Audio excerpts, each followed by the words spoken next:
செல்வ விநாயகப் பெருமானுடைய ஆலயத்திலே ஸ்கந்தசஷ்டி பெருவிழா அக்டோபர் மாதம் 24ஆம் தேதி முதல் 28ஆம் தேதி வரை மிகவும் சிறப்பாக இடம்பெற இருக்கின்றது. ஒவ்வொரு நாளும் மாலை வேளையிலே விசேட அபிஷேக ஆராதனைகள், வசந்த மண்டப பூஜை என்பன இடம்பெற்று முருகப்பெருமான் வீதி வலம் பெறுகின்ற அலங்கார காட்சி சிறப்பாக இடம்பெறும். 28ஆம் தேதி செவ்வாய்க்கிழமை மாலை 5 மணி முதல் சூரசம்ஹார விழா சிறப்பாக இடம்பெற இருக்கின்றது. அதனைத் தொடர்ந்து 29ஆம் தேதி புதன்கிழமை மாலை திருக்கல்யாண உற்சவம் இடம்பெறும்.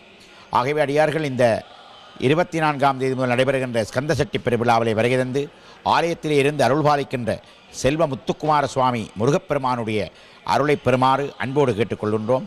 அத்தோடு இந்த விரதத்தினை முருகப்பெருமான் சூரனை சம்ஹாரம் செய்த நாளாக கருத்தில் கொண்டு சஷ்டி தினத்தை கருத்தில் கொண்டு முதல் 6 தினங்கள் இந்த ஸ்கந்தசஷ்டி விரதம் அனுஷ்டிக்கப்படுகிறது. இந்த ஸ்கந்தசஷ்டி விரதத்தை இருப்பதன் பலனாக வேண்டுவதை வேண்டி அருள்கின்ற முருகப்பெருமான் நாங்கள் கேட்கின்ற வரங்கள் அனைத்தையும் தந்துதவுவார். குழந்தை பேர் இல்லாதவர்கள், திருமணமாகாதவர்கள் போன்றவர்கள் இந்த விரதத்தினை கைக்கொண்டு சிறந்த பேறுகளை அடையுமாறும் ஒவ்வொரு நாளும் நடைபெறுகின்ற பூஜை வழிபாட்டிலே கலந்து சிறப்பிக்குமாறும் அன்போடு கேட்டுக்கொள்கின்றோம். நன்றி, வணக்கம்.